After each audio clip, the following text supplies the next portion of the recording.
তো আমাদের কোনো একটা ওয়েবসাইটে মনে করো কোনো একটা এইচটিএমএল বা কোনো একটা মানে টেক্সট অথবা ইমেজ মনে করো তুমি চেঞ্জ করতে পারতেছো না বা ধরতে পারতেছো না, এটা কোন জায়গায় আছে, হ্যাঁ? তো এইসব ক্ষেত্রে তুমি ধরো মানে কোনো বিল্ডার দিয়ে তুমি এডিট করতে পারতেছো না, থিমের কোনো জায়গায় পাচ্ছ না, এরকম অনেক জায়গা থাকে যেটা আসলে আমরা real time find and replace প্লাগইনটা দিয়ে ঠিক করতে পারি। So real time find and replace প্লাগইনটা ইনস্টল করে ফেলছি। ইনস্টল করার পর তোমরা টুলসে যাবা, রিয়েল টাইম ফাইন্ড এন্ড রিপ্লেসে যাবা। আচ্ছা, এখানে আমরা আহ, ধরো এখানে হচ্ছে উই আর আন্ডার কনস্ট্রাকশন এই লেখাটা কপি করলাম, এখানে অ্যাড ক্লিক করলাম। ফাইন্ড এন্ড রিপ্লেস মানে কি? এটাকে সে রিপ্লেস করবে অন্য একটা ওয়ার্ড দিয়ে। ধরো উই আর আন্ডার কনস্ট্রাকশনের জায়গায় শুধু আন্ডার কনস্ট্রাকশন রাখবো, বাকিটুকু ফালাই দিব। লাইন বললো চেঞ্জ করতে, উই আর আন্ডার কনস্ট্রাকশন না, তুমি খালি আন্ডার কনস্ট্রাকশন লিখো। তখন আমি যেখানেই say we are under construction পাবে, ডেটাবেজে সমস্ত জায়গায় আন্ডার কনস্ট্রাকশন লিখে দিবে। আপডেট করে দিলাম। আচ্ছা, আপডেট করে রিলোড দিব। তো দেখো এই যে আন্ডার কনস্ট্রাকশন চলে আসছে। তারপর ধরো কামিং সুনকে ভ্যানিশ করে দিব, আবার অ্যাড দিলাম। অ্যাড করার পর কামিং সুনে এখানে আমি ফাইন্ড করলাম কামিং সুন, রিপ্লেস করছি ব্ল্যাঙ্ক দিয়ে। তার মানে এই কামিং সুন লেখাটাই হারায় যাবে। আপডেট করলাম, রিলোড। সো কামিং সুন চলে গেছে। আচ্ছা, গেল। এইবার এভাবে তুমি মোটামুটি ক্লিয়ার না যে কোনো জায়গায় কিভাবে এডিট করবা? অথবা কোনো একটা সেকশনের পুরো সেকশনটাও ফালাই দিতে পারো। আবার কোডিং করতেও পারো। কোডিং মানে কি? ধরো এই জায়গাটা তুমি ইন্সপেক্ট করলা, এইচটিএমএল কোড দিয়ে অনেক সময় কাজ করে। অর্থাৎ অনেক সময় ডাইরেক্ট লেখা কাজ না করলেও এইচটিএমএল কোড কাজ করবে। এটার উপর ক্লিক করে এই যে আন্ডার কনস্ট্রাকশনের পুরো সেকশনটাকে ধরলাম।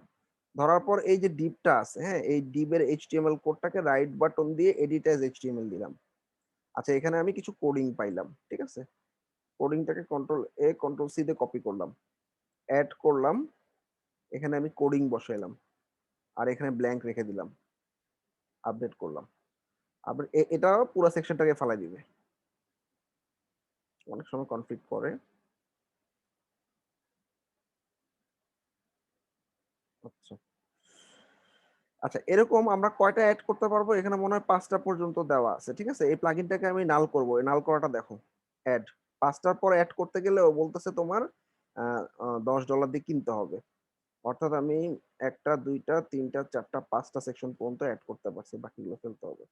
আচ্ছা, এখন আমি কি করব? এখানে আসলে কোডিংটাকে চেঞ্জ করে আমরা উম, এখানে 5টা অ্যাপ্লাই করছি। 5টার বেশি হইলে সে পেমেন্ট যাবে, ঠিক আছে। সো কোডিং অ্যাড চেঞ্জ করার জন্য প্লাগইনে গিয়ে প্লাগইন এডিটরে যেতে হবে। প্লাগইন এডিটরে যাওয়ার পর আমাদের কাজ হবে যে প্লাগইনটা কাস্টমাইজ করতে চাই বা যে প্লাগইনের কোড এডিট করতে চাই সেই প্লাগইনটা সিলেক্ট করা। সিলেক্ট করলাম। সিলেক্ট করার পর হাতের ডান দিকে দেখো এখানে জাভাস্ক্রিপ্টের কিছু ফাইল আছে। জাভাস্ক্রিপ্ট ফাইলে jQuery dynamic field dot JS নামে একটা অপশন আছে। এখানে গেলাম, যাওয়ার পর এখানে দেখো শুরুতেই দেওয়া আছে আইডি গ্রেটার দেন 5, অর্থাৎ 5-এর বেশি যদি হয় সে একটা অ্যালার্ট দেখাবে, ঠিক আছে। অ্যালার্টটা কি? এই যে $10 চাচ্ছে সেই অ্যালার্টটা। তো আমি এখানে 5-এর জায়গায় রিপ্লেস করে দিচ্ছি, আনলিমিটেড দিয়ে দিলাম, ঠিক আছে।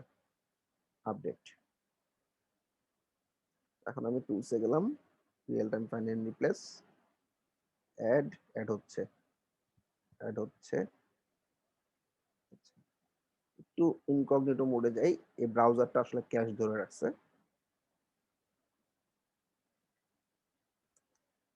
অন্য একটা ব্রাউজার দিয়ে দেখি।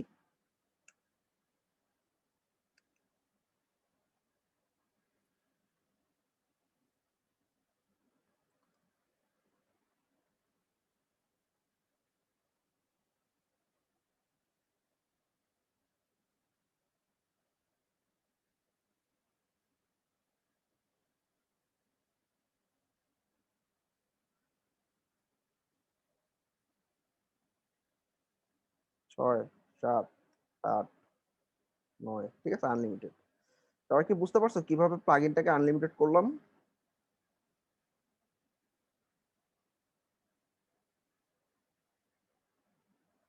ক্লিয়ার সবাই?